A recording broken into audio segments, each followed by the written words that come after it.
బ్రహ్మ విద్యాయ యోగశాస్త్రేణ శ్రీకృష్ణార్జున సంవాదే తృతీయోధ్యాయః. హరి ఓం తత్సత్. శ్రీ గురుభ్యో నమః. శ్రీమద్ భగవద్గీత.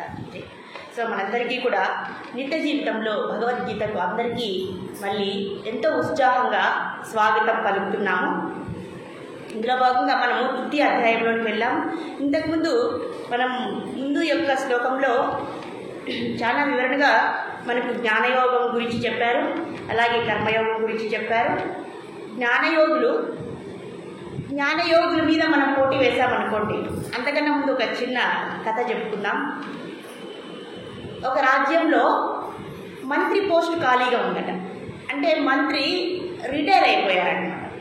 అర్థమైంది కదండి. మంత్రి రిటైర్ అయిపోయారు. ఇప్పుడు కొత్త మంత్రిని నియమించారు. కాబట్టి రాజు ఎంతో చక్కగా వెతుకుతున్నాడంటే మంచి మంత్రి కావాలి. ఆయన ఎలాంటి మంత్రి ఉండాలంటే చాలా సునాయాసంగా ఏదైనా కష్టాలు వచ్చాయనుకోండి రాజ్యంలో, రాజుకి మంత్రి పని ఏంటి? సన్ని సలహాలు ఇవ్వాలి, మంచి సలహాలు ఇవ్వాలి కదండి. కాబట్టి మంత్రి ఎలా ఉండాలంటే చాలా చురుకుగా ఉండాలి, చాలా యుక్తిగా ఉండాలి. ఎంత క్లిష్టమైనటువంటి పరిస్థితులనైనా సరే సులువుగా ఆయన ఉపాయాలను చెప్పగలిగారు. అలాంటి మంత్రి కోసం చూస్తున్నారు. అంటే ఈ తరములో మనుషులు ఎంత యుక్తిగా ఉంటారో, ఎంత తెలివిగా ఉంటారో అలాంటి వాడి కోసం ఎదురు చూస్తున్నారట. అందరూ వచ్చారు, పోటీలు నిర్వహించారు. పోటీలు పెట్టగా చాలా విడతల్లో పెట్టారు. First level, second level, third level, ఇలా అనేక రకాల పోటీలు పెట్టారు. పోటీలు పెట్టగా ముగ్గురు మాత్రం నిలబడ్డారండి. ముగ్గురు ఫైనల్. మనకు ఉంది కదండి, ఆడతాము, మళ్ళీ సెమీఫైనల్ అంటాము, మళ్ళీ ఫైనల్ అంటాము. అలా వీళ్ళకి ఫైనల్ రౌండ్ వచ్చేసింది అనమాట. ఆ ఫైనల్ రౌండ్లో ముగ్గురు ఉన్నారట. ఈ ముగ్గురిని ఎలా సెలెక్ట్ చేస్తారు అంటే ముందుగానే ఆ రాజ్యంలో అందరూ కూడా గుసగుసలు మొదలయ్యాయట. ఈ ముగ్గురిని ఎలా చేస్తారంటే వాళ్ళకి ఒక పెద్ద గదిలో పెట్టేస్తారు. ఆ గదిలో తలుపులు వేసేస్తారు. వాళ్ళని పెట్టి ఎవరైతే ముందుగా ఆ గదిలో నుంచి బయటకు వస్తారో వాళ్ళని సెలెక్ట్ చేసేస్తారు అని రాజ్యంలో అందరూ చర్చించుకున్నారట. ఈ ముగ్గురు ఏమనుకుంటున్నారు, అయితే ముందుగా గది నుంచి బయటకు రావాలంటే ఆ గదిలో ఇంకేమైనా సొరంగ మార్గాలు ఏమైనా ఉన్నాయా అంటే షార్ట్ కట్స్లో ఉంటాయి కదండి. ఆ మార్గం తెలుసుకుంటే రేపు తెల్లవారి మనం త్వరగా బయటికి వచ్చేసేయచ్చు, వచ్చిన వాళ్ళకి మంత్రి పోస్టు వచ్చేస్తుంది అనేసి అందరూ చర్చించుకొని బాగా నిర్ణయించుకుని వెళ్ళారట. ఆ ముగ్గురిని ఒక పెద్ద గదిలో వేసేసారట. ఆ రాజకోటలో వేసేటప్పటికి వాళ్ళకి చెప్పారనమాట, గదిలో వెళ్ళే ముందే మీ ముగ్గురిలో ముందుగా ఎవరు బయటకి త్వరగా ఫస్ట్ వస్తారో వాళ్ళే మహామంత్రిగా నియమిస్తాము అని చెప్పేశారట. ఇంకా వీళ్ళిద్దరు అందరికీ తెలిసిపోయింది కదండి. ఆ పరీక్ష ఏంటో తెలిసిపోయింది. సో ఇప్పుడు గదిలో వేసేసారు. ముగ్గురు, ఒక అతను కూర్చొని ఉన్నాడు, ఇద్దరు వెతుకుతున్నారు అనమాట. ఏ వైపు పోతే సొరంగాలు ఉన్నాయి, ఆ దగ్గరి మార్గం ఏదైనా ఉందా, లోతులో ఏమైనా ఉన్నాయా, అండర్ గ్రౌండ్లో ఏమైనా ఉన్నాయా మార్గాలను వెతుకుతున్నారు. రాజు సడన్గా ఆ డోరు బయట నిలబడ్డారట. రాజు ఒకతను మాత్రం కూర్చొని ఉన్నాడు. లేచి వెంటనే ఇట్లా గుమ్మం డోర్ ఉంటుంది కదండి, దాన్ని వెంటనే బయటకు తీసేసి బయటకు వెళ్ళిపోయారు. కానీ ఇద్దరు మాత్రం ఈ వైపు ఉందా, ఆ వైపు ఉందా అని ఎదుగుతున్నారు. ఈయన మాత్రం బాగా ఆలోచించి ఏ వైపు వెతకుండా మెయిన్ డోర్ని తీసేశాడు. మెయిన్ డోర్ని తీసి బయటకు వెళ్ళేటప్పటికి ఆ మహారాజు చప్పట్లతో ఆయన్ని స్వాగతం, మీరే మహామంత్రి కాబోతున్నారు అని. చూడండి, ఇక్కడ అంటే ప్రతిసారి మనం ఎక్కువ కష్టపడాల్సిన అవసరం లేదు. మనకు యుక్తి ఉంటే, తెలివి ఉంటే, బుద్ధిబలం అనేది ఉంటే మనము ఎంత క్లిష్టమైన పనులను కూడా సునాయాసంగా చేసుకోవచ్చు అని ఈ కథ రూపంలో మనకు చెప్తున్నారు. మనకి ఎందుకు చెబుతున్నారు అంటే మనకు ఈ కలియుగంలో చాలా కష్టము, అలాగే చాలా సులభం. కష్టం అంటే ఏంటి అంటే మనము త్వరగా ఆనందం పొందాలంటే చాలా కష్టం. మరి ఇలాంటి కష్టమైన స్థితిలో కూడా ఎలా షార్ట్ కట్లో మనం ఆనందాన్ని పొందవచ్చు అనేటువంటి ఒక పెద్ద సమస్యకు ఆ పరిష్కారం ఏంటి అంటే శ్రీమద్ భగవద్గీత. అవునా కదండి? వర్ణించారు. చాలా బాగా ఉంది ఆ కథ. అందరూ అన్ని మార్గాల్లో ప్రయాణం చేస్తూ ఉంటారు. ఈ మార్గంలో పోతే నేను విజయం అవుతానా, ఈ మార్గంలో పోతే నేను ఉన్నతికి వస్తానా, ఈ మార్గంలో పోతే నేను ఐశ్వర్యవంతుని అవుతానా, లేకపోతే మంచి అధికారిని అవుతానా, ఎలా చేస్తే ఏం చేస్తే నాకు ఆనందం దొరుకుతుంది అని రకరకాలుగా అందరూ ఒకరు పోయిన దగ్గర ఇంకొకరు వెళ్తూ ఉంటారు. అంతే కదండి. ఇప్పుడు మనకు అరటిపళ్ళు వచ్చాయనుకోండి, అందరూ ఒకరు చూస్తారు, మళ్ళీ వాళ్ళని చూసి ఇంకొకరు చూస్తారు, వాళ్ళని చూసి ఇంకొకరు చూస్తారు. మన నైజం అది, మన స్వభావం. అలా ఒక రాజ్యంలో ఒక రాణి దగ్గరికి బట్టలు ఉతికేటటువంటి చాకలి వాళ్ళు ఉంటారు కదండి. బట్టలు ఉతికి ఐరన్ చేసి ఇచ్చేదట. ఆ రాణి దగ్గరికి వెళ్ళి రోజు వెళ్ళి ఇచ్చేదట. ఒకరోజు వెళ్తూనే మామూలుగా అడిగేదట మహారాణి అడిగేవారట, అమ్మ ఏమి మీ ఇంట్లో అందరూ బట్టలు తీసుకెళ్తూనే, అమ్మ మీరంతా బాగున్నారా, మీ పిల్లలు మీ భర్త అందరూ బాగున్నాయా, అన్నీ సవ్యంగా ఉన్నాయని అడిగేదట. ఇంకొక రోజు ఏమైందంటే ఆ చాకలి ఆవిడ ఎవరైతే ఉన్నారో బట్టలు తీసుకొచ్చి కూర్చున్న వెంటనే బోర్ బోర్ బోర్ అని ఏడుస్తూ ఉండట. కళ్ళ నిండుగా దారదారగా ఏడుస్తూ ఉండట. మహారాణికి భయం వేసింది. ఏంటి ఈవిడ ఇంత ఇదిగా ఏడుస్తుంది, ఎప్పుడు ఏడవదే, ఎప్పుడు సంతోషంగా నన్ను పలకరిస్తుంది, ఈరోజేమో ఎంతో దుఃఖంగా ఏడ్చేస్తుంది, ఏదో విపత్తు సంభవించింది, ఏదో పెద్ద ప్రమాదమే సంభవించింది, గట్టిగా ఏడుస్తుంది. ఇప్పుడు ఏడ్చే వాళ్ళని ఎందుకు ఏడుస్తున్నావు అంటే ఇంకా ఎక్కువ ఏడుస్తారు వాళ్ళు. ఈవిడేం చేసింది, సరే ఆమె ఏడుస్తుందంటే ఈవిడ కూడా ఏడ్చడం మొదలుపెట్టింది. మహారాణి కూడా ఆమె ఏడుస్తుంది కదండి. ఇంత లోపల మహారాజు లోపలికి ఇచ్చేశారట, మహారాణి యొక్క గదిలో. ఏంటి మహారాణి ఏడుస్తుంది సడన్గా, ఏమైందని అడగకుండా అడిగితే ఏమైనా మనసు నొచ్చుకుంటుందని ఆయన ఏడవడం ప్రారంభించాడు. మహారాజు ఏడిస్తే ఇలా మహామంత్రి వచ్చాడు. ఆయన కూడా మహారాజు ఏడుస్తున్నారు, నేను ఏడవకపోతే బాగోదేమో ఆయన ఏడుస్తున్నారట. ఇంకా మహామంత్రిని చూసి ఆ సభలో ఉన్న వాళ్ళందరూ కూడా, మన వాళ్ళందరూ కూడా, అయ్యో మా మహారాజు ఏడుస్తున్నాడు, మా మహామంత్రి ఏడుస్తున్నాడు, సర్వసైన్యాధ్యక్షుడు ఏడుస్తున్నాడు, మేము ఏడవకపోతే ఏమైనా బాగోదేమని వాళ్ళు కూడా దాదాపుగా ఇంకా వాళ్ళకంటే ఎక్కువగా ఏడుస్తూ ఉంటారట. ఇక్కడ కారణమైతే ఏమీ అడగలేదు, రాణి అడగలేదు, రాజు అడగలేదు, మంత్రి అడగలేదు, సర్వసైన్యాధ్యక్షుడు అడగలేదు, ప్రజలు అడగలేదు. అలా ఆ రాజ్యంలో మొత్తం ఒక ఇంటి నుంచి ఒక ఇంటికి అందరూ ప్రజలందరూ ఏడుస్తున్నారు. ఆ మార్గంలో ఒక సాధువు వెళ్తున్నారు. సాధువు వెళ్ళి, అయ్యా ఎందుకయ్యా మీరు ఏంటి ఇది ఏడుస్తూ ఉన్నారు, వస్తే ఒక ఇల్లు ఏడుస్తున్నారు, ఎందుకు ఏడుస్తున్నారు అంటే, నేను ఎందుకంటే మా పక్కింటి వాడు ఏడ్చాడండి, నేను ఏడ్చాను. ఇలా విచారిస్తూ వెళ్ళారట. వెళ్తూ ఇది ఎక్కడికి వెళ్ళి సర్వసైన్యాధ్యక్షుడి దగ్గరికి వెళ్ళిందట. అయ్యా మీరెందుకు ఏడుస్తుంటే, మా మహామంత్రి ఏడుస్తున్నాడు, నేను ఏడ్చాను. మహామంత్రి మీరెందుకు ఏడుస్తున్నట్టు, మా రాజుగారు ఏడ్చారు, నేను ఏడుస్తాను. రాజుగారు మీరెందుకంటే, మా రాణిగారు ఏడుస్తున్నారు, అయ్యో మా రాణి ఏం చేస్తే అది చేస్తా, ఆవిడ లేస్తా, కూర్చుంటా, మీ ముందర మాత్రమే నేను అలా చేస్తాను, కానీ ఇంట్లో నా పరిస్థితి ఏమంటే సిట్ అండ్ స్టాండ్, అంటే మా రాణి లేవమంటే లేస్తాను, కూర్చోమంటే కూర్చుంటాను, కాబట్టి మా రాణి ఏడ్చింది కాబట్టి నేను కూడా ఏడుస్తున్నాను. రాణిగారు ఎందుకు ఏడుస్తున్నారంటే, మా చాకలి ఏడ్చింది, నేను ఏడ్చాను అని. మరి చాకలమ్మని అడిగారు, ఆయన చిరాకు చేసినాడు. అమ్మ చాకలమ్మ మీరు ఎందుకు ఏడుస్తున్నారంటే, మా గాడిద పిల్ల చచ్చిపోయింది అందుకని ఏడుస్తున్నాను. ఆ ఒక్క చిన్న గాడిద పిల్ల చచ్చిపోయింది, దానికి మొత్తం రాజ్యం అంతా.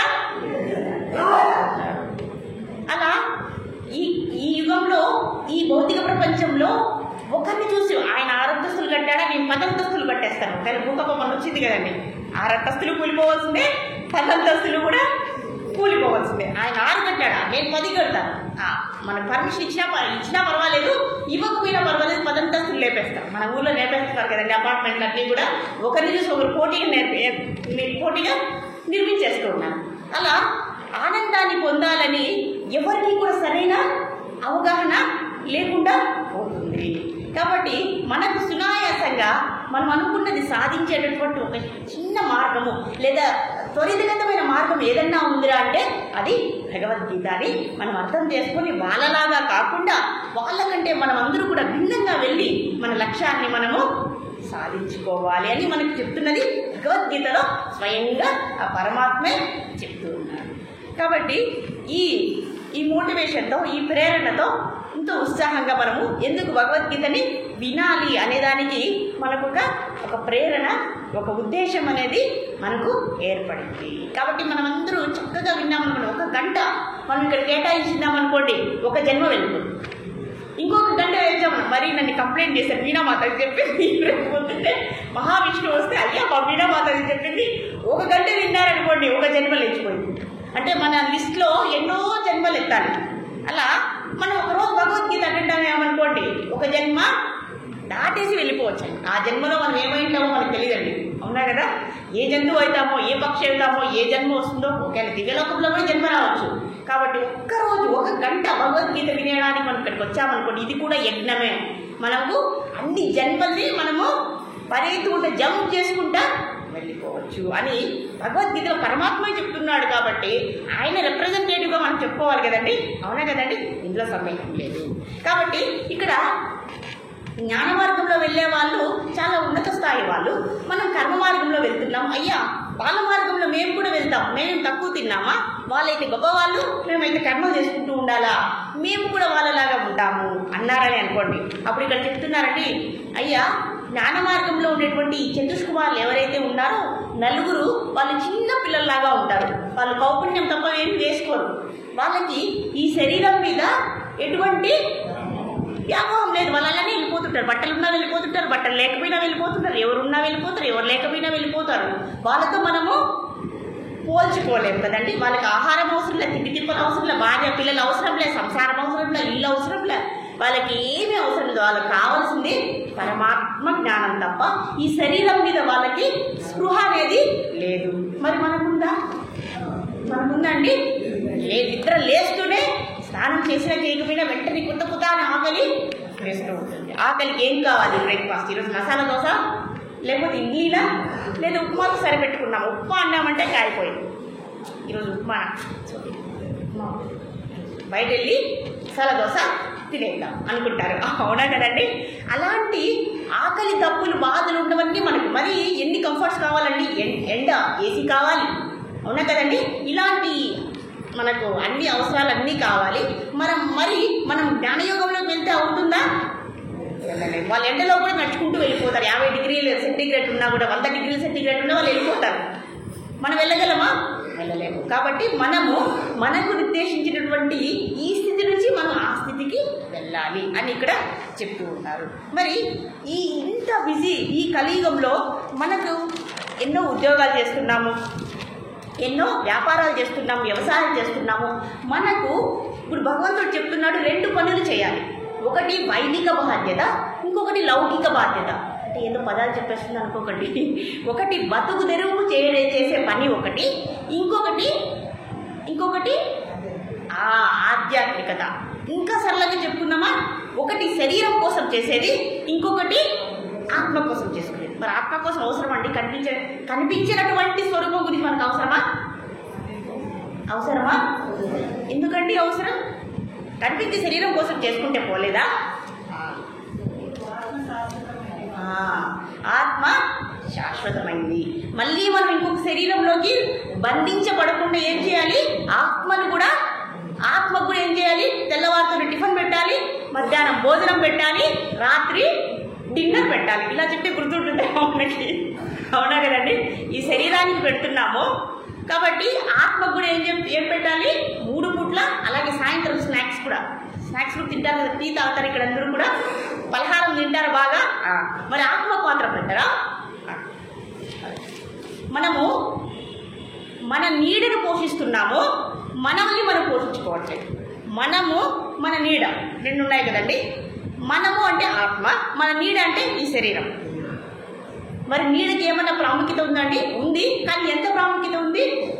అంత. అర్థమైంది కదండి? నీడ అనేది శరీరం లాగా. కొత్త పాయింట్ దొరికింది మనకు, కొత్త ఉదాహరణ. మళ్ళీ శరీరం అనేది ఆత్మ. అలా అనుకుంటే అర్థమవుతుంది అనే దానికోసం ఇవన్నీ ప్రయత్నాలన్నీ కూడా. కాబట్టి ఇంత కష్టమైన సమయంలో మన కడుపును పోషించుకోవడానికి సరిపోతుంది సమయం అంతా. మరి భగవంతుడు ఒక అతన్ని అడిగాడట, అయ్యా నువ్వు మంచి ఉద్యోగం చేస్తున్నావు, బాగున్నావు, మరి నువ్వు మనిషిగా పుట్టినందుకు ఏం చేశావు? రేపు పొద్దున్న యమధర్మరాజు వచ్చాడనుకోండి, అయ్యా నువ్వు మనిషిగా పుట్టావు, నీ లక్ష్యం ఏదో నీకు తెలియాలి, మరి నువ్వు మనిషిగా ఏమి సాధించావు అన్నాడు అనుకోండి. నేను నా బరువుని 100 కిలోలు పెంచుకున్నాను, ఇదే నా సాధింపుడు అన్నావా అనుకోండి. అవునా? పద మరి కొడుతూ తీసుకుని వెళ్తాం, అవునా కదండి? కానీ మనిషిగా పుట్టడము అంటే ఆత్మ శరీరంలోనికి ప్రవేశించడమే. అంటే దాని అర్థం ఏంటంటే చాలా ప్రమాదమైన స్థితి అండి ఇది యాక్చువల్లీ. సో మన ఆత్మని ఒక గుహలో బంధించేసినట్లే, ఈ 9 రంధ్రాలు ఉన్నటువంటి ఈ గుహలోకి మన ఆత్మని పెట్టి బంధించినట్లే, అవునా కదండి? మనం చిన్నగా తీసుకోకూడదు ఈ విషయాన్ని, అవునా కదా? లేదా ఒక తేలు శరీరంలోకి పెట్టేసామనుకోండి ఈ ఆత్మని, అంటే మనకు తేలి శరీరం రాదని అనుకుంటున్నామా? అన్ని రకాల శరీరాలు మనకు తప్పకుండా వచ్చే ఉంటాయి. అన్నీ అయిన తర్వాత మానవ శరీరం వచ్చేది, అవునా కదండి? మరి ఆ కప్ప శరీరంలో మన జీవితం ఎలా ఉంటుంది? ఇప్పుడైతే ఏసీ కింద కూర్చుంటాం, మరి కప్ప జీవితం ఏంటి? బురదలో కొన్నాడాలి, బయటకు వస్తే పాము మింగేస్తుంది, లోపలే ఉంటే ఏమవుతుంది? ఆహారము దొరకక.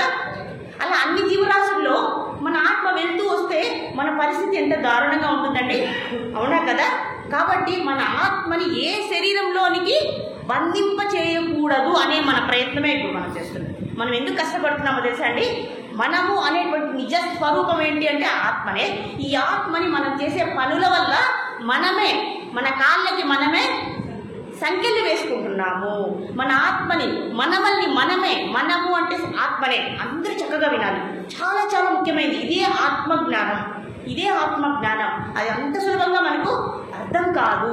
బుక్కులో ఉన్నా కూడా ఈ జ్ఞానం అనేది మన మనసుకి హత్తుకోవాలి, మన మనసుని తాకాలి, మన మనసుని అర్థం చేసుకునేలాగా చేయాలి, మనం ఆచరించాలి. అప్పుడే దీనికి సఫలత అనేది జరుగుతుంది. ఈ బుక్లో అన్నీ ఉన్నాయండి, మరి నాకేంటి? నా ఆత్మను చేరలేదు కదా. అదే నాకు ఒక 1 కోటి రూపాయలు వచ్చేసింది లాటరీ అన్నాను అనుకోండి, పరిగెత్తుకుంటూ వెళ్ళిపోతాం, అవునా కదండి? అవునా కదా? అంటే మన ఉద్దేశం ఏంటి? మనం ఏ స్పృహలో ఉంటున్నామో ఎంతసేపు శరీరమే అనుకుంటున్నాం. ఎందుకు ఇన్నిసార్లు చెప్తున్నారు భగవంతుడు అంటే ఇదే ముఖ్యం కాబట్టి, ఇదే అత్యవసరం కాబట్టి. ఎందుకంటే ఇంకొక శరీరంలోనికి మనము ప్రవేశించకుండా మనల్ని మనం కాపాడుకోవాలి అనేది కావాలి కదండి ఇంపార్టెంట్.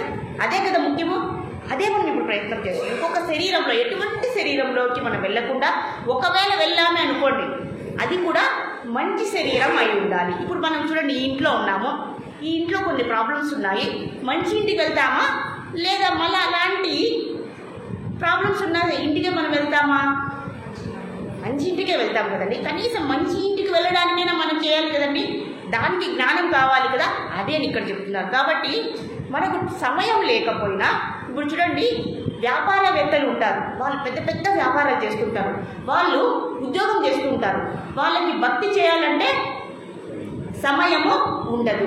ఒకతన్ని అడిగాడట, ఒకతనికి సడన్గా ఒక మాట వినిపించిందట, అయ్యా నువ్వు మనిషిగా పుట్టావు, ఏ పని చేశావు, ఏ సత్కర్మని నీవు ఆచరించావు అని అడిగాడట. ఆయనకు ఆ వాక్యం విని ఆయనకు భయం వేసిందట. సరే ఆ రోజు రాత్రంతా ఆయన నిద్రపోలేదట. వెంటనే ఒక సద్గురువుని అడుగుదాము అని వెళ్ళారట. అయ్యా ఇలా నాకు ఒక వాణి వినపడినది, నీవు మనిషి పుట్టావు, అంతా అయిపోయింది, అవుతూ ఉన్నది, నీవు ఎటువంటి సత్కర్మను ఆచరించావు అని అడిగాడు. దీని యొక్క అర్థం ఏంటి అని అడిగాడట. ఆయన అన్నాడట, అయ్యా నీవు లౌకిక బాధ్యతలైతే నువ్వు పోషించుకుంటున్నావా అని, కానీ నీ ఆత్మ పోషణ కూడా జరగాలి కదా, వైదికమైనటువంటి బాధ్యత కూడా నీవు నిర్వర్తించాలి కదా అని అడిగాడట. అప్పుడు సరే నేను ఉద్యోగం చేసుకుంటున్నాను, నాకు సమయం లేదు, నేనేం చేయాలి అన్నాడట. నీకు ఒక నామాన్ని ఇస్తాను, ఆ నామాన్ని నీకు ఒక రోజులో కొంచెం సమయం దొరకకుండా పోతుందండి, కొద్దిగైనా, ఎటువంటి ఉద్యోగం చేసుకునే వారికైనా, వ్యాపారం చేసుకునే వారికైనా కొద్దిగా టైం లేదా? కానీ ఈ కాలంలో ఏం మాట్లాడతారు, మాకు టైము లేదు అనేస్తారు, అవునా కదండి? కానీ నీకు దొరికిన టైంలో 5 నిమిషాలైనా పర్వాలేదు, 1 నిమిషం అయినా పర్వాలేదు, ఈ రామనామాన్ని జపించు. ఎలా జపించాలి? శ్రద్ధగా, ఏకాగ్రతగా, మనస్ఫూర్తిగా జపించు. నీవు ఎలా అయితే సత్పురుషులు, ఉత్తమమైన సాధకుడు ఉత్తమంగా ఆ నామాన్ని ఎలా జపిస్తే ఉత్తమమైన ఫలితం దక్కుతుందో, నీకు సమయం లేదు కాబట్టి కొద్ది సమయమైనా నీవు ఏకాగ్రతగా, శ్రద్ధగా, భక్తిగా ఆ నియత కర్మని నువ్వు ఎప్పుడైతే ఆచరిస్తావో, ఎలా ఉత్తమ సాధకుడు ఎలాంటి ఫలితం పొందుతాడో అలాంటి ఫలితాన్నే నీవు పొందుతావు. తెలుగే కదండి ఇది, వేరే విధంగా అర్థమైందా? ఇబ్బంది లేదు కదా? అంటే మనకు సమయం లేదనుకోండి, ఇంకా సరళంగా చెప్పాలంటే మనకు సమయం లేదు రామనామానికి జపించడానికి, రోజంతా పనులే ఉంటాయి. మరి ఒక్క నిమిషం దొరికినా కూడా ఆ ఒక్క నిమిషమైనా సరే మనం రామనామాన్ని భక్తిగా ప్రేమగా చేస్తామనుకోండి, పెద్దవాళ్ళు సాధకులు గొప్పవాళ్ళు రోజంతా ఎలా చేస్తారో ఆ ఫలితమే నీకు కూడా వస్తుంది అన్నారట. దీనికి ఉదాహరణగా ఈ విధంగా ఆయన చెప్పారట. ఆయన రోజులో మొత్తం ఆలోచించారట, నాకు ఎప్పుడు సమయం దొరుకుతుంది అని. ఆయనకి ఎప్పుడు సమయం లేదటండి. ఆ ఉద్యోగికి స్నానం చేసేటప్పుడు మాత్రం సమయం ఉందట. ఎప్పుడండి ఇంకా ఎప్పుడు ఆయనకు సమయం లేదంటే రామనామాన్ని చెప్పించడానికి. సరే ఒప్పుకున్నాం. ఆయన ఇదే సమయం అని చెప్పి స్నానం చేసుకుంటూ అప్పుడు కూడా రామనామాన్ని చక్కగా శ్రద్ధగా ఏకాగ్రతగా ప్రేమగా జపిస్తూ వచ్చాడట. ఆయన స్నానం చేసుకుంటే రోజు హనుమంతుడు ఆ దారిలో వెళ్తున్నాడట. హనుమంతుడు వెళ్తూ ఇక రామనామం అనేది వినపడుతుంది, ఎవరు చేస్తున్నారు ఇంత చక్కగా ఇంత మృదుగా పాడుతున్నారని తొంగి చూశాడట గోడ ఎక్కి. మన ఆయన గోడ ఎక్కేస్తాడు కదండి హనుమంతుల వారు. ఆయన గోడ ఎక్కడంలో మనం కూడా ట్రైనింగ్ తీసుకోవచ్చు. గోడ ఎక్కి చూస్తే స్నానం చేస్తూ రామనామాన్ని జపిస్తున్నాడట. ఇంకా హనుమంతుడికి చాలా కోపం వచ్చేసింది. ఇదేంటి ఈ స్నానం చేసేటప్పుడు అర్థం ఏంటి?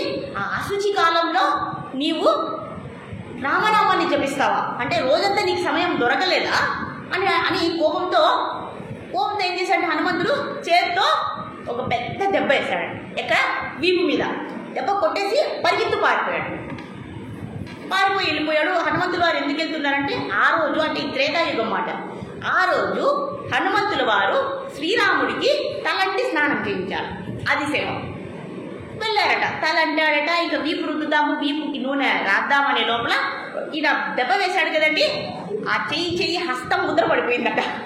రాముడి యొక్క వీపు మీద ఆ ముద్ర కనిపించిందట. అయ్యా శ్రీరామ తండ్రి, ఇదేంటి, మిమ్మల్ని ఎవరు కొట్టారు అని అడిగారట. అయ్యా తమరే కొట్టారు. నేను మిమ్మల్ని కొట్టాను. అయ్యా నేను నీకు తలే అంటాను, ఇంకా వీపు వరకు నేను రాలేదు అన్నారట. మరి ఇలా కొట్టావు కదా, ఒక అతను బాత్రూంలో స్నానం చేస్తుంటే రామనామాన్ని జపిస్తే నువ్వు వెళ్ళి చదువుస్తావా?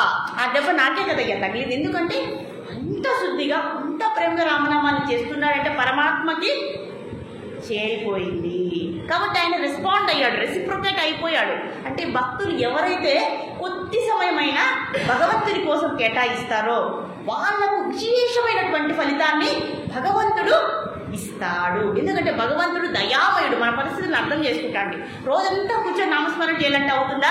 మనలాంటి వాళ్ళకి కాదు కదండి. కాబట్టి కొద్ది సమయంలో అయినా నియతంగా రోజు ప్రొద్దున్నే స్నానం చేసేటప్పుడు మీరు కూడా అదే చేస్తారా? ఆలోచిద్దామనుకుంటా. కానీ ఎప్పుడు చేసినా కూడా ఏకాగ్రత అనడం కంటే కూడా ప్రేమగా చేయండి, ప్రేమగా చేయండి కాదు చేద్దాము. అవునా కదండి? అప్పుడు భగవంతుడు మన పరిస్థితులను అర్థం చేసుకొని అలాంటి ఫలితాన్నే ఇస్తారు. ఈ విధంగా సత్కర్మ మార్గాన్ని మనం అనుసరించి మనము జ్ఞానాన్ని పొందుదాం. ఈ సత్కర్మ మార్గంలో మన యొక్క మనసు అనేది చాలా శుద్ధికరము. అంటే ఇంటిని ఎలా బుడద పడింటే ఎలా కడిగేస్తామో అలా మన హృదయం కూడా అంత పరిశుద్ధంగా తయారు. ఎందుకంటే రామనామం కదండి. రామనామాన్ని ఎవరు జపించినా కూడా విశేషమైన ఫలితం ఏంటి? మొట్టమొదట మన హృదయం అనేది శుభ్రపడిపోతుందంటే ఏమంటండి? ఫినాయిల్ వేసి కడిగేసామా? మనలో ఉండేటువంటి దుర్గుణాలు ఏవైతే ఉన్నాయో అవన్నీ కూడా వెళ్ళిపోతాయి. అంతకంటే సౌభాగ్యం ఏం కావాలండి మనకు? అప్పుడు రాముడు ఆ హృదయంలో కృష్ణ వేసుకొని కూర్చుంటాడు. ఇంతకంటే ఏం కావాలండి? కాగా దానికోసమే మనము ప్రతి కర్మని కూడా ఏం చేయాలి? నిష్కామకర్మగా ఆచరించాలని ఇక్కడ చెప్పారు. ఇది ఇంతవరకు మనం ఇప్పుడు చెప్పుకున్నదల్లా ముందు శ్లోకం గురించి కొంచెం ఆ రోజు సమయం సరిపోలేదు కాబట్టి మళ్ళీ మిస్ చేయాలని నాకు లేదు, భగవంతుడికి అస్సలు లేదు కాబట్టి ఇలా చేస్తున్నాం. సరే, 9వ శ్లోకంలో ఇంకా పైన భగవంతుడు ఏం చెప్తుంది కాబట్టి మన శరీరం ఉన్నంత వరకు అండి, ఈ శరీర యాత్ర అంటే మనము తిరిగి శరీరాన్ని వదిలేంత వరకు కూడా మనం ఈ సత్కర్మ ఆచారాన్ని తప్పకుండా చేయాలి. చేస్తాం కదా. మనకు అర్థమైంది కదా జ్ఞానము. కొంచెం అర్థమైనా సరే రామనామంలో అర్థమైనా కూడా మనము ఫలితాన్ని పొందినట్లే అని చెప్తున్నారు. 3.9లో ఏం చెప్తున్నారు భగవంతుడు? యజ్ఞార్థ కర్మ నోన్యత్ర లోకోయం కర్మ బంధన తదర్థం కర్మ కౌంతేయ ముక్త సంగ సమాచర అంటున్నారండి. మనం శ్లోకాన్ని విన్నా కూడా చాలండి, పరమ పవిత్రం అండి, ఇది చాలా పవిత్రం. మనం ఎన్నో రోజులు చేసుకున్నటువంటి ఈ సౌభాగ్యాన్ని మనం ఆనందిస్తూ విన్నాము. భగవంతుడు ఏం చెప్తారో ఇక్కడ అడుగుతున్నారట, అయ్యా ఏ సత్కర్మాచరణ చేస్తే మనము ఫలితాన్ని, సత్కర్మాచరణ అంటే మంచి పని అండి, మంచి పని సత్కర్మ. సత్కర్మ అంటే ఏ మంచి పనిని మనం చేస్తే మనకు ఎలాంటి ఫలితము కలుగుతుంది అని ఈ శ్లోకంలో అడుగుతున్నారు. యజ్ఞో వై విష్ణువు చెప్పేస్తున్నామండి ఈరోజు. యజ్ఞో వై విష్ణువు. యజ్ఞం అంటే ఏంటయ్యా? యజ్ఞం అనే పదాన్ని ప్రయోగించారంటే ఇది వేదవాక్యం. యజ్ఞో వై విష్ణువు అంటున్నారు. ఆ శ్రీమన్నారాయణుడు, ఆ మహావిష్ణువు గురించి చెప్పేస్తున్నారు. ఇప్పుడు యజ్ఞం అంటేనే విష్ణువు. ఎందుకంటే యజ్ఞాన్ని చేయాలనేది మనకు పై శ్లోకాల్లో చెప్తారు. యజ్ఞం అంటే విష్ణు అనే పదాన్ని ఇక్కడ ఎందుకు ప్రయోగించారు, యజ్ఞం అని ఎందుకు ప్రయోగించారు ఇక్కడ చెప్తూ ఉన్నారనమాట. ఆ యజ్ఞానికి మనం చేసేటటువంటి పనికి ఎటువంటి సంబంధం ఉంది అని ఇక్కడ చెప్తున్నారు. అర్థం అవుతుంది కదండి? కష్టంగా ఏమైనా ఉందా? ఒకవేళ మీకు కష్టం అనిపిస్తే దాని పదం అర్థం కాకపోతే మళ్ళీ అడగండి, మళ్ళీ మనం డిస్కస్ చేద్దాం, మళ్ళీ మనం చర్చించుకుందాం.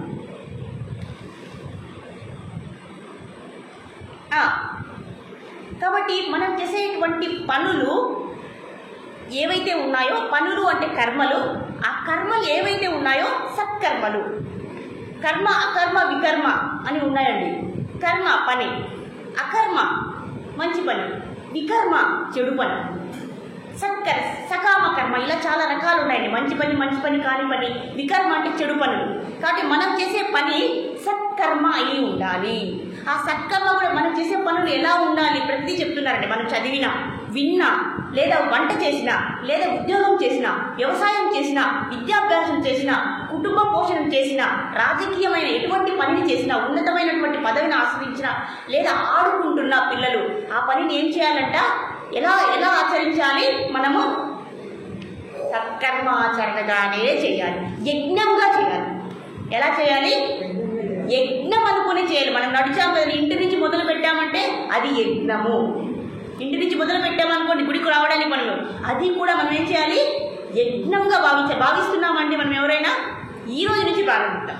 ఇంటి నుంచి మీరు అడుగు బయట పెట్టారనుకోండి, మనం ఏమనాలి? మేము గుడికి వెళ్తున్నాము, లేదా ప్రదక్షిణ చేస్తున్నాము, లేదా పరిక్రమ చేస్తున్నామని ఎవరిలో అయితే భావన, అలా చిన్న చిన్నగా ప్రాక్టీస్ చేయాలండి. ఇక్కడ వినడమే కాదు, చిన్న చిన్నగా. అందుకే కదా నిత్య జీవితంలో భగవద్గీతను ఎందుకు పేరు పెట్టాం దీనికి? మనం చిన్న చిన్న పనులు చేసుకుంటూ వద్దాం, అంటే ఆ భావాన్ని అలవాటు చేసుకుందాం మనం ప్రయత్నపూర్వకంగా. మనకి సమయం ఉంది, అవునా కదండి? ఇంటి నుంచి బయట అడుగు పెడుతూనే నేను భగవంతుని కోసము అడుగులు వేస్తున్నాను అనే భావన ఎవరికైతే ఉందో అప్పుడు సాధన చేసినట్లు లెక్క. కాబట్టి ఆ భావంతో ఇంట్లో నుంచి బయట అడుగు పెట్టాలి. ఇది నేను పరమాత్మ కోసమే వెళ్తున్నాను, నా కోసము నేను వాకింగ్ వెళ్తున్నాను. వాకింగ్ ద్వారా ఎలా గుడి చుట్టేస్తే సరిపోతుంది, ఇలా కూడా అనుకోవచ్చు. గుడికి రావాలంటే టైం వేస్ట్ కదండి, సరే వాకింగ్ పోదాం అంటారు. ఇంకా తెలివైన వాళ్ళు ఏం చేస్తారు? వాకింగ్ రూపంలో గుడికి వెళ్ళిపోదాం అని ముందర అనుకుంటారు. అంటే లోపల భావన ఏదైంది? వాకింగ్ చేస్తే నాకు మంచిది కాబట్టి, ఎట్లో గుడి దగ్గరే కాబట్టి అక్కడ అడుగు వేసింటాం, అది ఇంకొక భావన. అవునా కదండి? ఎలా చేసినా కూడా ఫలితం ఉంటుంది, కానీ పరమాత్మ కోసమే వెళ్తున్నాను, వాకింగ్ అనేది రెండవది. అవునా కదండి? అలా చేసుకోవాలి. కాబట్టి ఇక్కడ అంటున్నారు, మనకు నిర్దేశించినటువంటి పనిని, ఏ పని అయినా సత్కర్మని మనం ఎలా చేయాలి అని ఇక్కడ చెప్తున్నారు. సత్కర్మని మనం ఎలా చేయాలంటే, మనము చేస్తున్నాము అనే భావన ఉండకూడదు. గుర్తుపెట్టుకోవాలి. అడిగేస్తాను, మళ్ళీ అడుగుతాను, నన్ను కూడా నేను అడుక్కుంటాను, మిమ్మల్ని అడిగితే నేను అడుక్కున్నట్లే. మనం చేసే పని ఎలా ఉండాలి? మనం చేసిన తర్వాత పని నేను చేస్తున్నాను అని భావన వదిలేయాలి. అర్థమైంది కదండి? నేను చేయడం లేదు, నాకు ఇప్పుడు హౌస్ వైఫ్ అంటే గృహిణి ధర్మం ఏంటి? ఇంట్లో పిల్లల్ని, భర్తని, సంసారాన్ని చూసుకోవాలి. ఇది నాకు నిర్దేశించినటువంటి పని. అవునా కదండి? దీన్ని నేను చక్కగా చేసుకోవాలి. నేను చేస్తున్నాను అనే భావన వదిలేయాలి. ఒకవేళ లేదు నేనే చేస్తున్నాను, నేను ఇంత పని చేశాను, నా భర్త నన్ను గుర్తించడము లేదు. ఈరోజు నేను టిఫిన్ చేశాను, నా భర్త నన్ను ఏమైనా గుర్తించాడా? ఆ పక్కింటి ఆవిడ దోశ పంపిస్తే అబ్బా ఎంత బాగుంది అని పొగిడాడు. అంటే నేను చేస్తే నీకు ఎక్కడం లేదు, అదే పక్కింటి వాళ్ళు చేస్తే పక్కింటి పులిగూర చూడండి ఎంత బాగా వస్తుంది అని అనుకున్నాం అనుకోండి. ఇంతసేపు భార్య అయ్యో నా భర్తని గుర్తించడం లేదు, నాకు అవార్డు ఇవ్వడం లేదు, నా ప్రాముఖ్యత గుర్తించడం లేదు అని ఆ భావనతో చేశామనుకోండి, ఇంకా ఏమైంది, కర్మబంధనంలోకి ఇరుక్కుంటాం. అలాగా మనం చేసేటువంటి ఆ ప్రతి సేవ కూడా నేను ఈ పరమాత్మ స్వరూపులైనటువంటి నా బిడ్డలు, నా భార్య, నా భర్త, వీళ్ళందరి కోసం నేను అంటే పరమాత్మ కోసమే చేస్తున్నాను. అంటే పరమాత్మ స్వరూపాలైన అలా చేసిన పరమాత్మకు చేసిన ఉంటే కదండి. కాబట్టి పరమాత్మ స్వరూపంగా నీవు చేయాలి, నేనే చేశాను అనే భావన వదిలేయాలి ఫస్ట్. రెండవది, ఆ ఫలితాన్ని ఆశించకూడదు. అయ్యా నేను బాగా చేశాను అనుకోండి, నా భర్త పొగడలేదు, బాగా చేయకపోతే మాత్రం తిడతారండి ఇంట్లో, అవునా కదండి? ఎందుకు అలాగా? బాగా చేసామనుకోండి, వీళ్ళకి ప్రశ్న వేస్తున్నాం, బాగా చేసామనుకోండి అప్పుడు ఏం మాట్లాడారు, హాయిగా ఇంకొంచెం ఎక్కువ పెట్టుకొని తింటారు. బాగా లేకపోతే వెంటనే చివాట్లు పెడతారు, ఏంటి ఇలా చేసావు, దరిద్రంగా ఉంది, పక్కింటి ఆవిడ ఏమైనా చేసిందేమో నువ్వు వెళ్ళి పట్టుకొని రాకు, అవునా కదండి? కాబట్టి ఒకవేళ వాళ్ళు ఏమన్నా అన్నా కూడా మనకు బాధ ఎందుకు వస్తుందంటే మనం చేశామనేటువంటి భావన ఉంది కాబట్టి. అది ఎవరైతే నేను చేశాను, నాకు ఆ ఫలితం వద్దు, నేను పరమాత్మ కోసం చేశాను, పరమాత్మ ఆనందం కోసం అని చేసే వాళ్లకు ఇలాంటి బాధలు, ఇలాంటి దుఃఖం అనేది కలగదు. అర్థమైంది కదండి ఎందుకు చెప్తున్నారా భగవంతుడు? అలా పెట్టుకోవాలి. అలాగే నేనే చేస్తున్నాను అనేటువంటి అహంభావాన్ని వదిలేయాలి.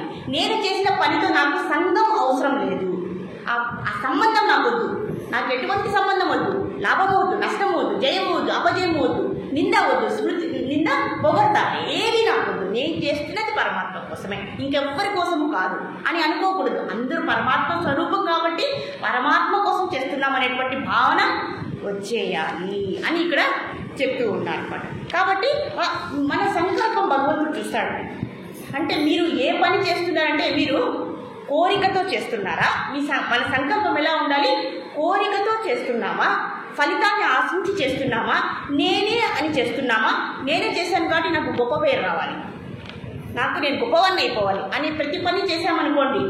నేను వ్యవసాయం చేస్తున్నాను, నేను వ్యవసాయం చేసి పంట బాగా అభివృద్ధి చేశాను, నాకు వ్యవసాయంలో ఒక పెద్ద అవార్డు ఇవ్వాలి అనేటువంటి భావనని పెట్టుకోకూడదు. నాకు గొప్ప పేరు రావాలి, గొప్ప ఫలితం రావాలి, అందరూ నన్ను గుర్తించాలి అనేటువంటి భావనల్ని వదిలేయాలి. నేనే చేశాను ఆ పని, నేనే, నాదే అని అంటే బాధ, దుఃఖం అనేది మనకు కలుగుతుంది. కాబట్టి దాన్ని పెట్టుకోకూడదు. అర్థమైందండి?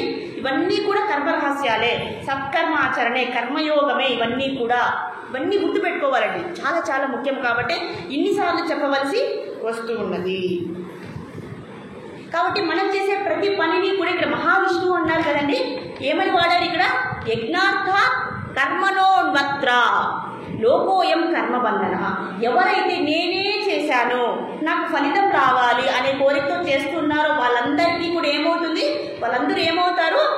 కర్మబంధనంలో ఇరుక్కుంటారు. మంచి చేస్తే మంచిగా పుడతారు, చెడు చేస్తే చెడుగా పుడతారు. మళ్ళీ సంఖ్యలే. ఇక్కడ 3 సంఖ్యలు ఉన్నాయంటండి. ఒకటి సత్వ, రజస్, తమోగుణం. అంటే బంగారు సంఖ్యలు, వెండి సంఖ్యలు, రాగి సంఖ్యలు. ఇందులో ఈ మూడిట్లో ఏది బెటర్ అంటారు? ఏది మంచిదంటారు? గోల్డ్ అండి. ఇక్కడ బంగారు సంఖ్యలతో వేస్తే మంచిదంటారా, వెండి సంఖ్యలు వేస్తే మంచిదంటారా, రాగి సంఖ్యలు లేదా ఇత్తడి సంఖ్యలు వేస్తే మంచిదంటారా? ఏది గొప్పది? ఏది గొప్పది? నవ్వితే నాకు అర్థం కావట్లేదు. ఏది గొప్పది? ఈ మూడిట్లో ఏది గొప్పది? 1, 2, 3? మిమ్మల్ని అడిగానా నేను? మా వాళ్ళు ఇంకా బాగా తెలుసు మా వాళ్ళకి. ఏది గొప్పది అంటారు? బంగారు గొప్పదా? పక్కన అమ్మేసుకోవచ్చు కదండి. కాబట్టి 3 కూడా బంగారు సంఖ్యలే కదండి. మనం కట్టి పెట్టేశారనుకోండి రోజంతా బంగారు. అబ్బా ఫస్ట్ టైం అనుకుంటే ఫస్ట్ గంట అబ్బా నన్ను బంగారు సంఖ్యలో కట్టేశారు, ఇది ఒక 10 తులాలు ఉంటుంది, నేను దీన్ని ఒక రోజు బంధించారు, 2వ రోజు, 10 రోజులు, 100 రోజులు, 1000 రోజులు ఏమనుకుంటామండి? అప్పుడు కూడా బంగారుని పొంగిపోతామా? అయ్యా ఈ బంగారు వద్దు, ఈ వెండి వద్దు, ఈ ఇత్తడి నాకు వద్దు, ఈ 3 కూడా నన్ను బంధించి సాయిరామ్మ, నన్ను ఈ 3 కూడా బంధించి చేశాయి. కాబట్టి ఈ సంఖ్యలే నాకు అవసరము లేదు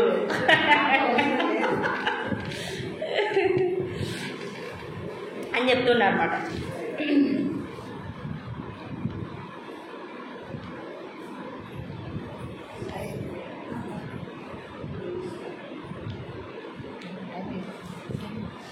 కాబట్టి మన సంకల్పం ముఖ్యమండి.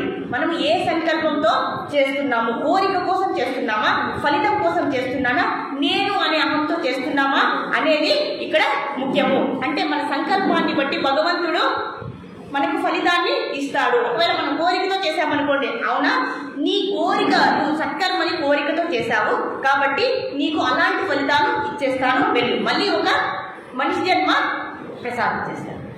మరి మనిషి జన్మ ఎత్తిన తర్వాత మళ్ళీ అది బాధనా మనకు సంతోషమా అండి? సంతోషమే, హ్యాపీగా ఎంజాయ్ చేయొచ్చు. కాబట్టి ఇక్కడ భగవంతుడు మన సంకల్పాన్ని చూస్తారు, మన మనసులో ఉండే ఆలోచనని చూస్తారు. మీరు కోరికతో చేస్తే మీకు కోరిక తగ్గట్టు ఫలితాన్ని ఇచ్చేస్తారు. లేదా మీరు మీ కోరిక కోసం కాకుండా భగవంతుని ప్రీత్యర్థం లేదా నారాయణ మహావిష్ణువు యొక్క ప్రీత్యర్థం చేశారనుకోండి, అప్పుడు భగవంతుడు ఏం చేస్తాడు? ఇంకా వీళ్ళు చాలా అత్యుత్తమైనది కాబట్టి వీళ్లకు అంతఃకరణ శుద్ధి చేసి, మనసును శుద్ధి చేసి జ్ఞానాన్ని ప్రసాదిస్తారు. ఈ రెండింటిలో ఏది బెటర్ అంటారు? ఈ రెండింటిలో ఏది మంచిది అంటారు? కాబట్టి ఇక్కడ ముక్త సంఘస్యమాచర అని చెప్తున్నారు. అయ్యా మీరు ముక్త సంఘస్యమాచర అనే పదాన్ని పట్టేసుకోండి. ఎప్పుడైతే నేనే చేశాను, నా కోసమే, సత్ఫలితం కోసమే అని మీరు ఎప్పుడైతే పెట్టుకుంటారో అప్పుడు కర్మబంధనంలో ఇరుక్కుంటారు. లేదా నేను ఈశ్వరార్పణ బుద్ధితో పరమేశ్వర ప్రీతి కోసం నేను చేస్తున్నాను అనుకోండి, అప్పుడు పరమాత్మ ఏం చేస్తాడు? నా కోసం చేశారా, సరే మిమ్మల్ని ఆ కర్మబంధనం నుంచి బయటకి వేసేస్తాను. అలాగే మీ మనసుని అంటే మీ మనసు, బుద్ధి, అంతఃకరణ అన్నీ కూడా శుద్ధి చేస్తాను. అలాగే యోగం అనేది మీకు సిద్ధిస్తాను. ఇక్కడ యోగం సిద్ధించిందంటే పరమ శాంతి, పరమ ఆనందాన్ని నేను ఇస్తాను. కాబట్టి మనం చేసే పని పట్ల ఆసక్తి కానీ భ్రమ కానీ ఉండకూడదు అని ఇక్కడ చెప్తూ ఉన్నారు. ఇప్పుడు చూడండి, మనం భగవంతుని చేస్తున్నాము. ఇది భగవంతునికి ఏమైనా మనము చాలా కష్టమైన సేవలు చేస్తున్నామా? ఒక రాజుగారు ఉన్నారండి, ఆ రాజుగారి దగ్గర సేవకులు ఉన్నారు. రాజుగారికి తాంబూలం అనేది బంగారు ప్లేట్లో ఇస్తారు, సరేనా? బంగారు ప్లేట్లో ఇస్తారు. ఆ రాజుగారు బంగారు ప్లేట్లో తాంబూలం ఇచ్చిన తర్వాత అది తినేసి ఎక్కడ ఉమ్మాలంటే మళ్ళీ బంగారు యొక్క పాత్రలోనే ఉంచాలి. దానికి ఇద్దరు సేవకులు పెట్టుకున్నాడు. ఎప్పుడెప్పుడురా ఆ రాజు ఉమ్ముతాడు అని చెప్పి వాళ్ళు నిలబడుకొని ఆయన ఎప్పుడు ఉమ్ముతాడో అప్పుడు పాత్రని దగ్గరకు పెడతారు. కాబట్టి ఆయన ఏం చేస్తున్నాడు? డబ్బులు ఇచ్చి మరీ సేవ చేయించుకుంటున్నాడు. అలాంటి పనులు మనం చేస్తున్నామండి భగవంతుడికి. కొందరు అనుకుంటాం ఎందుకు పెట్టాలి భగవంతుడికి, భగవంతుడు పెడితే తీసుకుంటాడా? అవునా కదా? మీరు పెట్టే నైవేద్యం కానీ లేదా గన్నం లేదా అభిషేకం లేదా దీప ధూపాలన్నీ కూడా మనం భగవంతుడికి సమర్పిస్తాము. మరి భగవంతుడు ఏమైనా తీసుకుంటాడా? ఎందుకు ఆయనకి సమర్పించాలి అని అనుకుంటాం. కానీ భగవంతుడికి ఇవన్నీ అవసరమా అండి? ఆయన ఆత్మారాముడు, అవునా కదండి? ఆయన మొత్తం విష్ణువు మొత్తం విశ్వాన్ని వ్యాపించినటువంటి ఆ సత్స్వరూపానికి ఏమీ అవసరం లేదు. మనలాగా ఆయనకి కోరికలు లేవు, ఎటువంటి సత్సంబంధాలు అనేటివి లేవు. కాబట్టి మనం ఇస్తేనే, చూడండి, మనం దీపం పెట్టామనుకోండి, దీపం పెట్టకపోతే భగవంతుడి దగ్గర వెలుగు లేదా? మనం నైవేద్యం పెడతాము, భగవంతుడికి ఎవరు అన్నం పెట్టరా? ఆయనకు అవసరమా? ఆ దీప ధూప నైవేద్యాలు అభిషేకాలు మనం అనుకోవడము, మనం చేస్తేనే భగవంతుడికి దక్కుతాయి. అవన్నీ కూడా ఆయనకి అవసరము లేదు. ఆత్మారాముడు, అన్ని సకల భోగాలు ఉన్నవాడికి ఇవన్నీ కూడా అవసరం లేదు. ఇప్పుడు మన ఇంటికి ఎవరైనా వచ్చారనుకోండి గెస్ట్, అయ్యా మేమేమి నీకు మర్యాదలు చేయము, బయటికి వెళ్ళిపోండి అన్నారనుకోండి, ఆయన ఏమవుతాడు? బయటకు వెళ్ళిపోతాడు. అదే అతిథి వచ్చారనుకోండి, మనం అన్ని సత్కర్మలు సపర్యలు చేస్తే ఆయన ఏమంటాడండి? ఒక సాధ్యం మన ఇంటికి వచ్చారండి, ఆయనకు అన్ని సపర్యలు చేశాము, ఆయన ఏమంటాడు? మనకి లాస్ట్లో ఆశీర్వాదాన్ని ఇస్తాడు. ఆ ఆశీర్వాదం వల్ల మనకేమవుతుంది? మన క్లేశాలన్నీ కూడా వెళ్ళిపోతాయి. దేంతో వెళ్ళిపోతాయి? ఆ సేవతో. కానీ ఆ సాధకుడికి, ఆ సన్యాసికి ఆహారము అవసరం లేదు. ఉంటే తీసుకుంటారు, లేకపోతే అవసరం కూడా లేదు. ఇప్పుడు చెప్పాం కదా, జ్ఞానయోగులు బ్రహ్మమానస పుత్రులకి ఆహారం అవసరం లేదు, ఆహారం, దప్పిక, నిద్ర ఇవన్నీ అవసరం లేదు. కానీ వాళ్ళు ఎందుకు మన దగ్గరికి వస్తారంటే, ఎందుకు వస్తారు? మనల్ని అనుగ్రహించడానికి. కలిగించడానికి, మనం ఇలా దుఃఖంలో ఉన్నాం కాబట్టి, బాధల్లో ఉన్నాం కాబట్టి మనకు జ్ఞానాన్ని ప్రసాదిద్దామని వాళ్ళు వస్తారు. కాబట్టి వాళ్ళకి సపర్యలు చేశామనుకోండి, మనకేం చేస్తారు వాళ్ళు? మన కష్టాలన్నింటినీ కూడా తీర్చివేస్తారు. అలాగే మనం అన్నీ కూడా అన్ని స్వామికి ధూప దీప నైవేద్యాలన్నీ మనము సమర్పిస్తే భగవంతుడు ఏం చేస్తాడు? అవన్నీ టక్కగా మింగేస్తారా? అవి ఆశీర్వదించి తిరిగి మళ్ళీ మనకి ఇస్తారు. కాబట్టి అలాంటి సపర్యలు మనం చేస్తున్నాం ఆ భగవంతుడికి. కానీ భగవంతుడు మనల్ని బాధ్యతగా తీసుకుంటాడు. మన ఇంట్లో భగవంతుడు ఉన్నాడు అనుకోండి, మనం ఏమనుకున్నాం? అయ్యా మీరు గెస్ట్ లాగా ఉన్నారని అన్నారు అనుకోండి, ఆయన మనల్ని గెస్ట్ లాగే చూస్తాడు. అయ్యా మీరు మా అన్న అన్నారని మీరు అన్న మాకు అని మనం సేవ చేశామనుకోండి, అన్న బాధ్యతను తీసుకుంటాడు. లేదా మీరు మాకు తండ్రి లాంటి వారు అన్నామనుకోండి భగవంతుడిని, మీరు తండ్రిలాగే మనల్ని బాధ్యత తీసుకుంటారు. మీరు మా బిడ్డ అని తీసుకున్నాం అనుకోండి భావన, ఇంట్లో భగవంతుడిని ఆయన బిడ్డ భావనలోనికి వచ్చేస్తారు. ఇది మనం ఆ భావగ్రాహి జనార్దనని ఎందుకంటారు తెలుసా? ఆయనకు అన్ని రూపాలు ఉన్నాయి, అనేక శక్తులు ఉన్నాయి.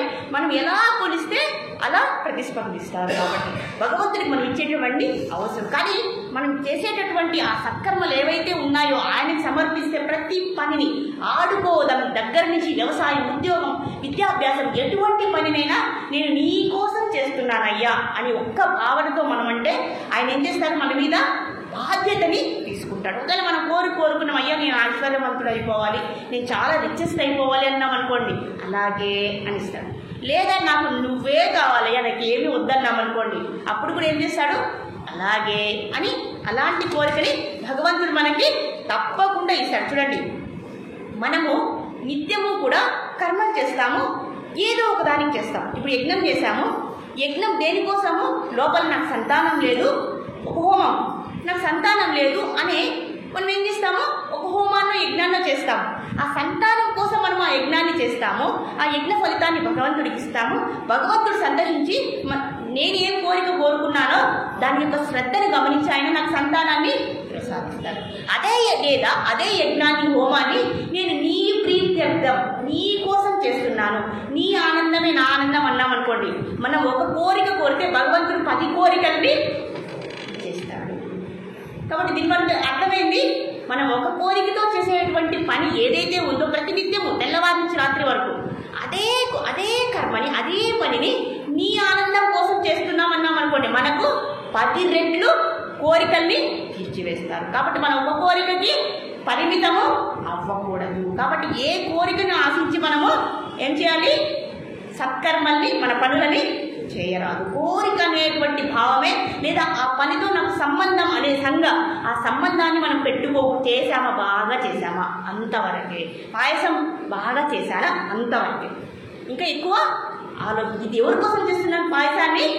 భగవంతుడి కోసం. నా భగవంతుడు ఈరోజు చాలా ఎండపడ్డాడు, ఈరోజు పెసరపప్పు పాయసం చేశాము భగవంతుడికి, ఎందుకంటే బయట వాతావరణము చాలా వేడిగా ఉంది, ఈరోజు చల్లగా తినాలి స్వామి అని దాంట్లో వేయాల్సినటువంటి పదార్థాలన్నీ వేసి, నెయ్యి వేసి బాగా దట్టించి పరమాత్మ ఇదిగో తినండి అన్నామనుకోండి, ఆయనతో పాటు అందరూ కూడా ఫ్యామిలీ అంతా కూడా సంతోషిస్తారు. చూసాం కదండి, దుర్వాస ముని స్టోరీలో మనం చూసాం కదా, ఒక్క మెతుకు తీసుకుంటే భగవంతుడు ఏమవుతుంది? అందరి దుర్వాస ముని వాళ్ళ యొక్క శిష్యులందరి కడుపు నిండిపోతుంది. కాబట్టి మనం ఒక్క కోరిక కోసము సత్కర్మల్ని చేయకూడదు. అంటే కోరికల కోసం సత్కర్మల్ని అంటే మన పనులన్నింటినీ కూడా మనం ఏం చేయాలి? యజ్ఞో వై విష్ణువు అంటే యజ్ఞం లాగా చేయాలి. ఇక్కడ ఏమంటారు? ప్రతి పనిని కూడా మనం ఏం చేయాలి? తినడం, పడుకోవడం, తాకడం, చదవడం, రాయడం, వినడం అన్నీ కూడా ఇవన్నీ కూడా మహావిష్ణువు యొక్క ప్రీతి అర్థం చేస్తున్నాం, లేదా భగవంతుని ప్రీతి అర్థం, లేదా ఈశ్వరార్పణ కోసం చేస్తున్నాము. భగవంతుని మనము సంతోష పెట్టడానికి చేస్తున్నాము. ఈ యజ్ఞంలో ఏమి సకల దేవతలందరూ కూడా సంతోషిస్తారు, అవునా కదా? భగవంతుడికి ప్రీతికరమైనటువంటిది యజ్ఞము అని ఇక్కడ చెప్తూ ఉంటారు. కాబట్టి ఆ యజ్ఞంగా మనము అన్ని పనులు చేయాలి. కూర్చోండి, గొప్ప గొప్ప ఆఫీసర్స్ ఉంటారు, పెద్ద పెద్ద వ్యాపారవేత్తలు ఉంటారు, వాళ్ళు ఎంతసేపు బిజినెస్ని ఎట్లా డెవలప్ చేయాలి, లేదా మా జాబ్ని ఎట్లా డెవలప్ చేయాలి అని ఎంతసేపు జీవితాంతం ఇదే ఆలోచిస్తుంటారండి. కానీ తల్లిదండ్రులని, పిల్లలని, దేవుడు ఉన్నాడు, ఒక్కడున్నాడు అనే విషయాన్ని కూడా మర్చిపోయి చేయాలి. మన లౌకిక బాధ్యతలు చేయాలి, ఉద్యోగం చేయాలి, వ్యాపారం చేయాలి, వ్యవసాయం చేయాలి. కానీ వ్యవసాయమే జీవితంగా పెట్టుకోకూడదు, లేదా వ్యాపారమే జీవితంగా పెట్టుకోకూడదు. ఇక్కడ ఏం చేస్తున్నాము? అతని యొక్క అభివృద్ధి కోసం చేస్తున్నాడు. అంటే నేను ఈ వ్యాపారంలో పెద్ద స్థానానికి వెళ్ళాలి అనుకున్నాడు. ఏ స్థానానికి వెళ్తాడు? ఏ స్థానానికి వెళ్తాడండి? ఎటువంటి వ్యాపారవేత్త అయినా కూడా, ఎటువంటి వ్యాపారం ఎంత ఉన్నత స్థానానికైనా కూడా ఎక్కడికి పోతాడు? పైకే పోతాడు. అవునా కదండి? కానీ అదే పనిని ఏం చేయాలి? యజ్ఞంగా చేయాలి అని అంటున్నారు. యజ్ఞంగా చేయడం వల్ల అంటే నిష్కామ కర్మ పద్ధతిలో మనం చేయడం వల్ల ఏమవుతున్నది? మనమల్ని అక్కడి నుంచి వచ్చినటువంటి ఫలితం ఏదైతే ఉందో ఆ బంధనం నుంచి మనమల్ని బయటకి తీసివేస్తుంది. కాబట్టి మనకు అది ముఖ్యం. చూడండి, వ్యాపారవేత్తలు అంటుంటారు, అయ్యా మేము ఇంత వ్యాపారం చేసాం, అంత వ్యాపారం చేసాం, ఇలా అభివృద్ధి చెందాము అని అంటుంటారు. కానీ వాళ్ళు ఆ వ్యాపారం చేసేటటువంటి ఆ టైంలో పిల్లలు, భార్యలు, దేవుడు అన్నింటినీ విస్మరిస్తారు, మర్చిపోతారు. మరి ఆ ఉద్యోగం అయిపోగానే, రిటైర్డ్ అయిపోగానే వాళ్ళు ఏమవుతారు? అట్లా దేవుణ్ణి కొలవడం రాదు, పిల్లల్ని సరిగ్గా చూసుకోలేదు, తల్లిదండ్రుల్ని సరిగ్గా చూసుకోలేదు. మళ్ళీ వీళ్ళు వయసు అయిన తర్వాత ఆ పిల్లలు వీళ్ళని ఏం చేస్తారు? వృద్ధాశ్రమంలో పెట్టేస్తారు. అప్పుడు బాధపడతారు, అయ్యా నేను నా ఉద్యోగం చేసేటప్పుడు ఇవన్నీ ఆలోచించలేదు, దేవుడు లేడనుకున్నా, తల్లిదండ్రులు సరిగ్గా చూడలేదు, పిల్లలని భార్యలను సరిగ్గా చూడలేదు.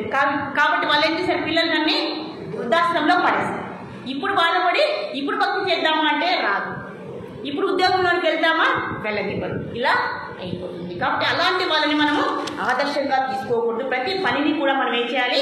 నిష్కామ కర్మయోగంగా చేయాలి. దాని యొక్క ఫలితాన్ని ఆశించకుండా, దానితో సంబంధం లేకుండా, కర్తృత్వ భావన లేకుండా, నేను చేశాను అనే భావన లేకుండా, ప్రతి చిన్న పని నుంచి పెద్ద పని వరకు కూడా భగవంతుని ప్రీత్యర్థమే చేస్తే మనకు ఆ పనే మనమల్ని ఈ బంధం అంటే ఏంటండి? ఈ జన్మ మృత్యు జర అంటే ఈ శరీరం నుంచి మనల్ని బయటకు పడేస్తుంది. ఇంకా సులభంగా చెప్పాలంటే ఈ శరీరం నుంచి మన యొక్క నిజస్వరూపము బయటకి పడిపోతుంది. అదే మన యొక్క పరమ అత్యున్నతమైనటువంటి లక్ష్యము అని ఇక్కడ కర్మయోగం ద్వారా మనకు చెప్తున్నారు. టైం అయిపోయింది కదా. హరే కృష్ణ హరే కృష్ణ కృష్ణ కృష్ణ హరే హరే, హరే రామ రామ రామ హరే హరే. శ్రీమద్ భగవద్గీత కీ జై, శ్రీల ప్రభుపాద కీ జై.